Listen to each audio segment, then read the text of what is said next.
So guys, for the first step, you want to go to search and type in check for updates. Click on it. And now once you're on this, you want to click on check for updates. Make sure that your computer is fully up to date. For the next step, you want to go to search and type in CMD. Now you want to run it as administrator. And then click on yes. And now once you're on this, you want to type in sfc /scan now and then click on enter. And you now want to run the scan. Wait for this to load. I'm going to skip the video to when the scan will be fully completed.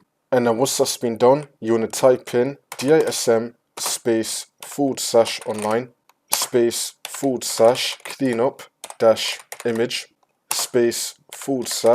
/restore health and then click on enter. And you now want to run this scan as well. Wait for this to load. I'm going to skip the video to when the scan will be fully completed. For the last step, you want to restart your computer. And this should now fix your problem.